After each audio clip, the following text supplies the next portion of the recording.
me tell you a story.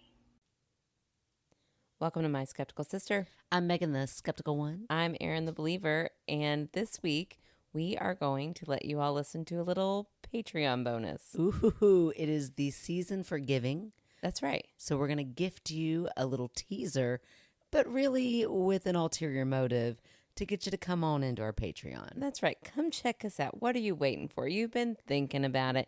It's only $3 a month. You can handle $3 a month. That's nothing. Come on, you get this type of episode comes out every first of the month.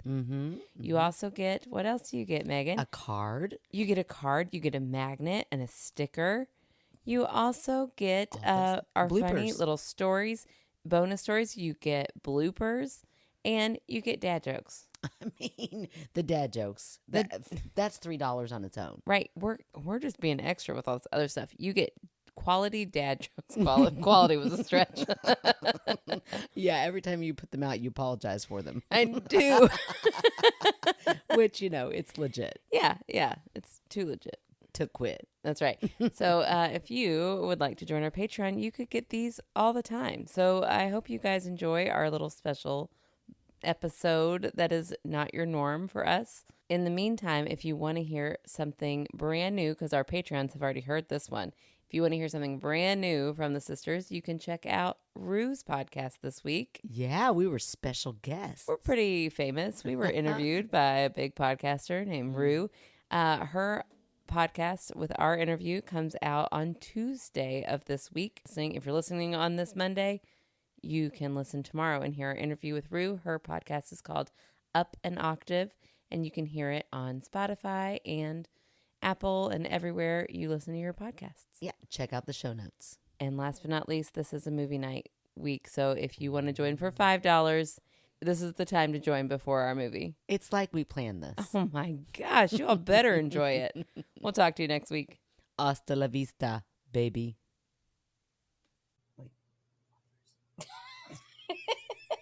Welcome to My Sisterly Advice. I'm Megan, the one that's going to go first. Okay, and I'm Erin, the one who's going to follow. Okay, here we go. We just watched one of my favorite movie night movies. Yeah, Drag Me to Hell. Drag Me to Hell. Sorry, Melinda. There was some animal Cruelty. Yeah, but no real Sacrificing. animals. I mean, clearly when that Kit Kat came right back out of her mouth. But not a Kit Kat. No, but I felt really bad saying kitty cat because I felt like that would be triggering again to Melinda. Anyway, she would miss that part, and I just brought it up for no reason. I did. That's why I said it. That cat came out of her mouth. Could not be more reclined to do this. I'm literally laying almost flat down. Back with my mind on my money and my money on my mind. Here we go. Am I the asshole for saying that you do not have to eat it? Okay. I made homemade cheesy potato soup with broccoli. Delicious. I mean, okay, let me just give you a little recipe here. Okay, I love it. Well, you know this recipe because Mom would do this. I feel that I do this now too because men typically are meat eaters, I guess. I mean, women are too, but Mom would only make this meal when Dad was out of town. Yeah. And now I find myself doing the same thing, but you take a baked potato and you make it like a good baked potato, like all the butter. Oh, I make real good baked potatoes. Right? Good baked potato. But then you take broccoli, like cooked broccoli. You put it on top of there. And then you take some shredded cheese. Oh, and delicious. You put that in the broiler. Oh, yes. And then when it comes out, a little sour cream, a little salt and pepper. The best meal. What about a little crushed red pepper on there? I mean, if you want to get nitty gritty. Spice it up.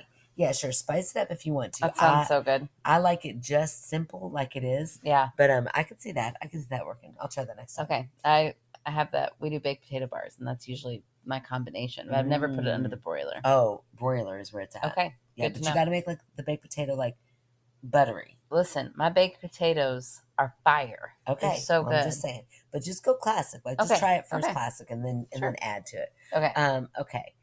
But this is what that soup makes me think of. Cheesy potato soup with broccoli. Delicious. The best combination. Okay. So I'm here for it, right? Well, listen to what happens. It was for me, but I offered my roommate, Chris, some. Nice. My roommate's boyfriend, Kyle, came over and I offered him some soup too. Well, that's very friendly. This person is so lovely. Kyle gets super defensive about everything. I don't know. I already don't like him. Right? And why are you... Wait, my roommate's boyfriend, Kyle. So the boyfriend is super defensive. Okay. Ugh. Okay. Kyle gets super defensive about everything. I don't know what his deal is, but he's not my boyfriend, so not my problem. Kyle says he doesn't like broccoli, and I said, okay, don't eat the soup. 100%. 100%. It wasn't that big. Like, they didn't even make that much soup. Yeah. He says it again, and I ignored him, and then Chris says in front of him, if next time, could I please make it without broccoli? No, sir. No, ma'am. Right. I don't know who they are, sir or ma'am, but no. And I said, no, but you can always cook for your boyfriend if you want, because we both pay rent. And you can use the stove if you would like. Oh, my gosh. Later, Chris is mad, saying I didn't have to be so mean to Kyle about it. Whatever. It's your soup. Mm-hmm. And he really just hates broccoli. Like, it's not his fault. He just hates broccoli. Oh, yeah. It's so ridiculous. I tell her it's literally not my problem. And unless Kyle is paying for my groceries and rent, I don't care what Kyle likes or not. Chris thought that I should be a little more accommodating to Kyle. No. Why? Accommodate for what? Right. Not my boyfriend, not my problem. Absolutely. And I told her maybe Kyle shouldn't be a cheap freeloader expecting everybody to cater to him because he has a penis. Absolutely. Amen. She called me disgusting, and that is not disgusting. That's just calling it like you see it. Absolutely. She called me disgusting, and I should be nicer to guests. He's not a guest. No, he's there all the time, I'm sure. Oh, all the time. Like, what if we're living together and your boyfriend is in the equation? They're not a guest. You've already gone above and beyond by offering. By simply offering. It's ridiculous. Ridiculous. Oh my gosh. Okay, hold on. It's been uncomfortable now when Kyle visits, but I don't think it's his place to make demands on food at a place that he doesn't live. Absolutely not. And also, listen, I never come to a man's defense. It's really not even Kyle being the asshole. Because he wasn't Chris. Like, could you make it without broccoli? Yeah. Chris is there going like, next time, could you make it without broccoli? Right. No. Well, Chris was the boyfriend, right? No, Chris was the roommate. Okay, so Kyle's the boyfriend. Kyle was a bit of an asshole by repeating, I don't like broccoli. Yeah, that's true. There's no need for that. Like, you can just be like, oh, no, thanks, I don't like broccoli. Yeah, actually. That's not an asshole move. Let's role play real quick. You be the writer in, and I'll be the boyfriend of the roommate. Okay, you ready? Yeah. Oh, my God. This soup. You've got to try this. You know what I did? I put potato. Mm-hmm. I put cheese. I put broccoli. I put a dollop of sour cream on there. Oh, wow. That sounds so good. It's so good. So good. Yeah. Would you like some? Oh, that is so... Thank you so much. I actually just ate, but that's really sweet. Oh, yeah, no problem. And then when I walk into my girlfriend's room, I say, oh, I actually really hate broccoli. But that was really nice of your roommate to ask. That's how you handle it, Kyle. Right, Kyle. Don't be a dick. But also, Kyle, that's like, okay, let's just say you're honest Abe. Yeah, okay, sure. Now you be the cooker. Okay. Hey, I made some soup. It's got some potatoes and broccoli and cheese. It's really good. You guys want some? Did you put a dollop of sour cream on? Well, I've got some if you like it. I didn't know if you were lactose intolerant and the cheese somehow doesn't affect you. Just look like that dollop of sour cream would have turned me. But it's okay that you left it off. It's an option. You made me pee my pants. Oh no. It's an add-on. Okay. No, you know what? That it does sound pretty good. Broccoli's not my thing, but thank you so much for offering it. Oh, no problem. No problem at all. Awesome. Thanks. End of conversation. That's it. Scene. That's all it takes. Absolutely. And then I might leap around and go, now, next time if you have a soup and you're adding a dollop of sour cream and it doesn't have broccoli in it, count me in, bitch.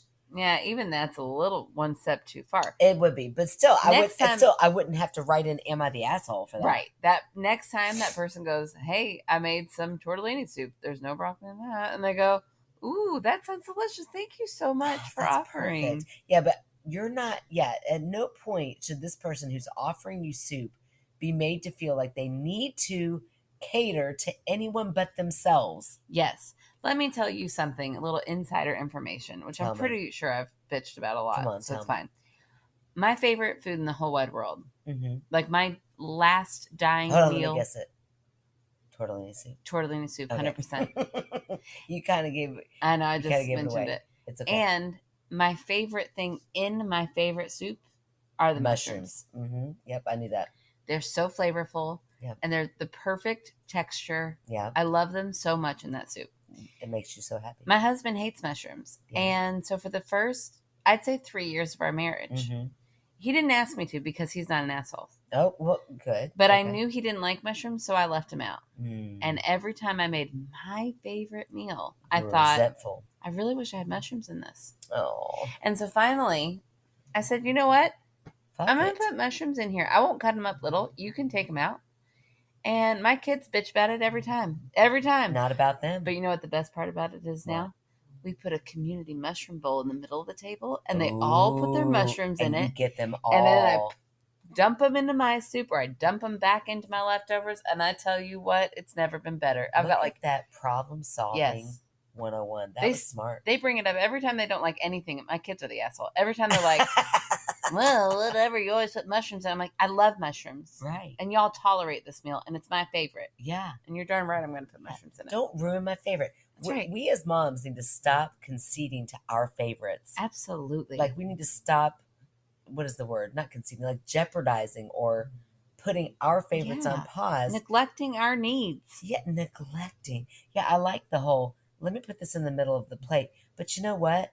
I make your fucking favorite meal all the fucking time. Ugh, absolutely. If my meal that is my favorite, not your favorite, guess what? You get bologna and cheese, and you're going to make it yourself. That's right. That's right. I don't know how our families became the assholes in this all of a sudden, but really are assholes. They really are. And I've got tortellini soup on the menu for tomorrow night, and I cannot wait. You better put extra mushrooms in there. I'm putting 3 times the mushrooms. Just for tonight. Good. I love it.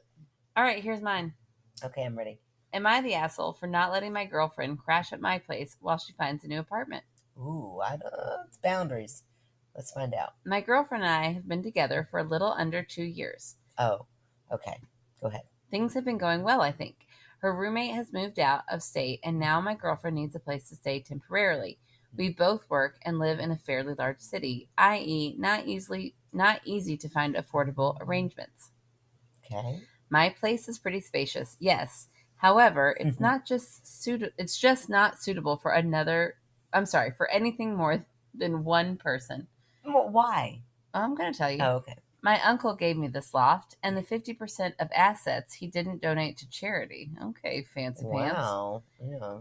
And was a bachelor all his life, which is definitely how the space is intended to be used. Okay. If I had to pay for a similar place in this part of the city, it would be $5,000 to $6,000 rent each month. Brag much? Okay, go ahead. I.e., 30 to 35% of my pre-tax pay. Okay. So I definitely don't want to move anytime soon. Nobody's asking you to move, sir. Right. Okay. I don't think that was the big ask, but okay. Let's go on. If you don't know what a loft is. Oh, mansplaining a loft. Okay. Read no further. Motherfucker. Are you serious? You're going to mansplain what a loft is? Yep. Okay, well, for all of us dumb women, yes, listen up, ladies. We're about to learn. My bedroom is on another floor from the living room / kitchen area, but there's no physical wall between them. This means you can literally hear everything. Oh, my gosh. Great for living by myself. Bet, like when she puts her tampon in, that's awful.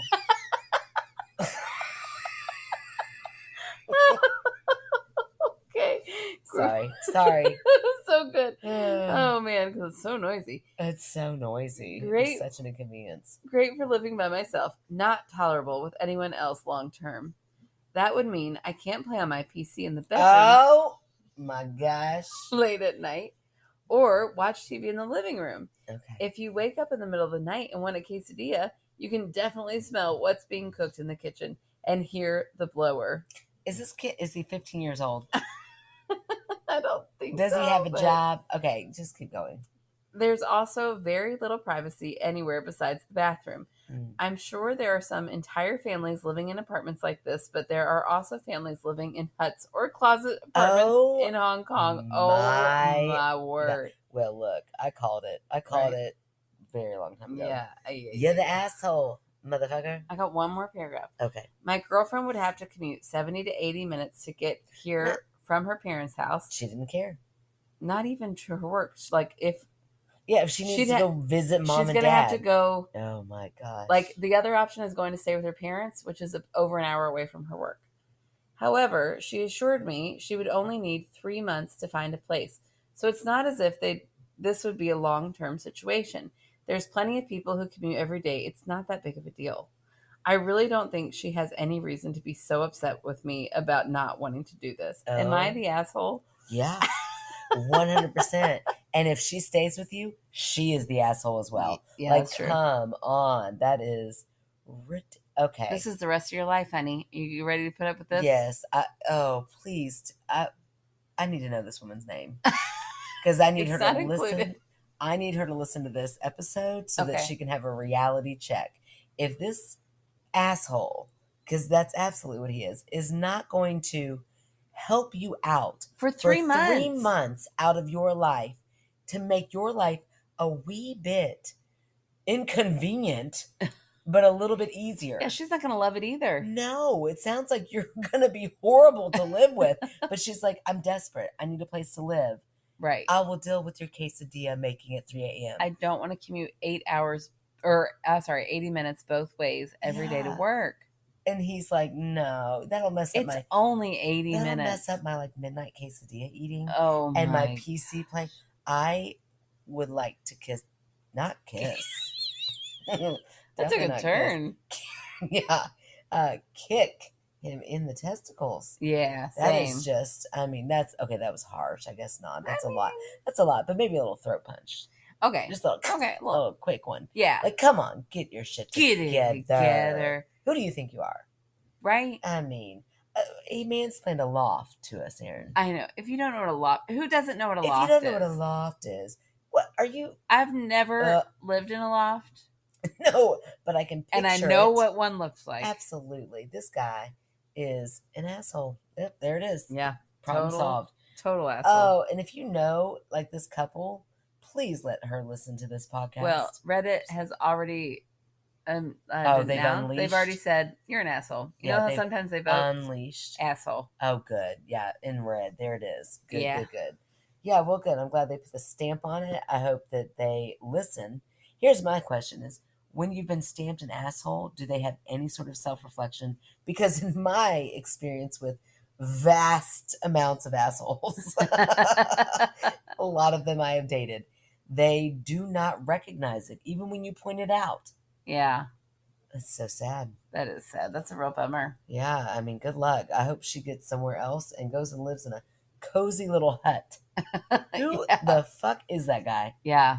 Well, he got me going. I honestly hope he was like, okay, fine, everything thinks I'm an asshole. You can live here for 3 months. And then she did. And realized what an asshole he was. But like, just was like, I'm going to use this while I find my apartment, and then I'm never going to see your stupid face ever again. Right. Yeah, I hope so. And I hope she ate a quesadilla as she was walking out. Right. Like, and then a big old flicking him off. I think that now I want a quesadilla. So badly. Let's go make one. Okay, sounds good. I'll talk to you guys later. Night. La la la la.